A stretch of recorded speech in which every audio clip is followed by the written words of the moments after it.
That's the gift. What's the challenge? Whether or not we're willing to transcend our energy healing techniques in the first place, that's the challenge.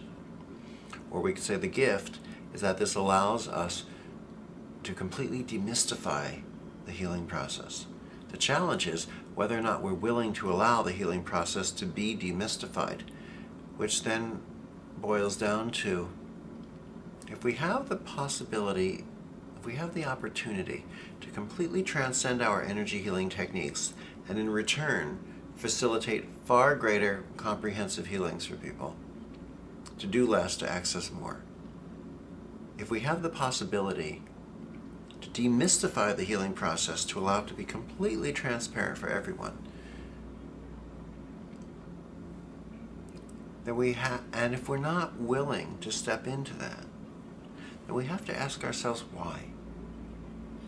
And if we're not willing to ask ourselves why, then we really need to ask ourselves why we're not willing to ask ourselves why. What is it that we're getting from hiding behind keeping the mystique or the shroud around it? What is it that we're getting from keeping the complication and the technique? Well, I've learned this technique. Well, I'm a master in this technique. Well, I'm a master, grandmaster, and teacher in this technique. Well, I'm a grandmaster teacher in these techniques. What are we gaining out of attempting to appear special and to attempt to hold on to knowledge in a way, keeping it out of the hands of others? Obviously, there's a greater level to reach, which gives us a higher level of sustenance and of substance.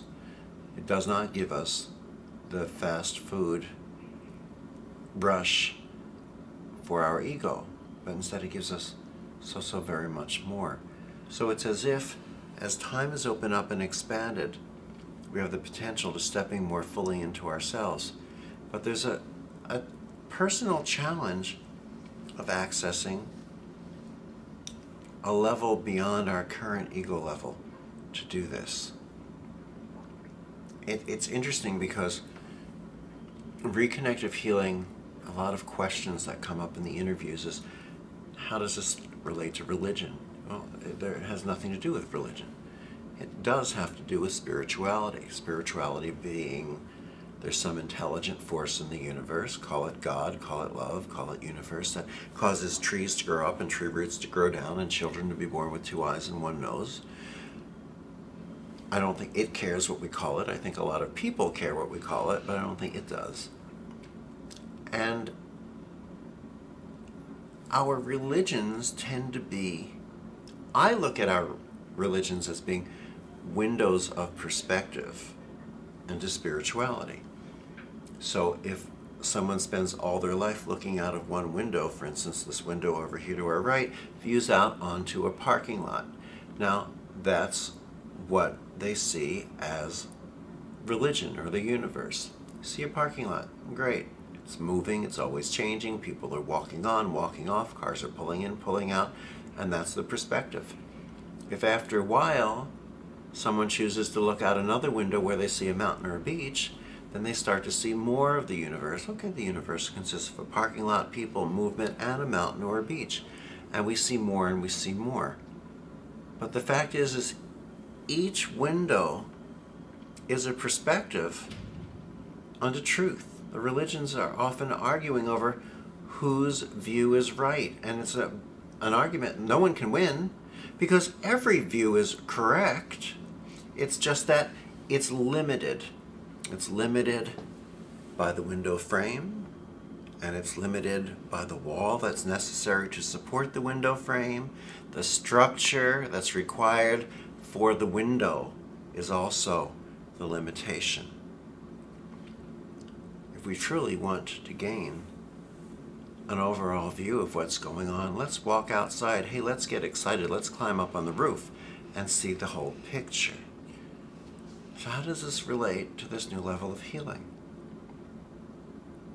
Our techniques have been our windows into the world of healing and evolution. They have brought us closer, given us exposure, the ability to see and recognize more. We've studied one technique, we've become a master at it, a grandmaster. We've truly refined that technique. We've been excellent at tuning in that parking lot. But when we finally realize the parking lot is not the be-all, end-all, we say, well, what else is there? Let me try a new technique. And then we tune in and fine-tune and we focus in on the beach or the mountain and we gain more. The gift of accessing this full comprehensive spectrum of healing will not come from looking out of more and more windows. It will come from walking outside and climbing up on the roof and recognizing that our techniques that allow us to focus in on something better and better are also the glass ceiling or the limitation of accessing them.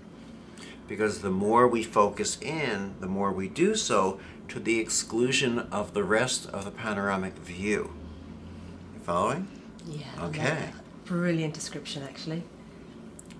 Our energy healing techniques are like training wheels on a bicycle, to use another analogy. Training wheels on a bicycle are very important. An energy healing technique teacher once said to me, oh, please don't use that analogy. It's very minimizing to the techniques. Is it really? Because if you have a very small child who wants to climb up on a very big bicycle, there are very few things in the world at that moment in time with any more value to you than a good set of training wheels, right? They're going to help your little girl or boy begin to develop his or her sense of balance on the bicycle and come home not being bruised and battered and broken and in tears. And once they've began to discover their sense of balance in this new world, then you as the adult who sees the larger picture, what do? Well, of course, what you do is you remove the training wheels, because although they've mastered the bicycle with training wheels, you recognize what they might not yet, which is that they'll never master the bicycle itself until the training wheels come off. The gift of the training wheels comes once we transcend the training wheels. If there's no one around to see this larger picture, that child's very likely to walk their little bicycle down to the training wheel store again, if there's no one there to stop them, and say to the training wheel store shop owner or something, what else do you have? And the shopkeeper will be thrilled to sell your child a second set of training wheels. Buy the 24-karat gold set. It'll show up on your MasterCard later that month. And you look out the window next week, and then they'll have added the training wheels that make little beeping sounds when they tip, or the ones that shoot the infrared light beams out, and they bought the special super deluxe glasses so they can see the infrared light beams on days that aren't bright and sunny. And one day you look out your window and here's your child riding down the street on a bicycle with 24 sets of training wheels, beeping and tipping and tilting and having a great time, probably followed by 2 or 3 dozen of his or her best friends who your kid is taught to master the bicycle with various training wheels. They probably all have their little pink business cards with the rainbows and the fairies that list all the various training wheels that they've mastered.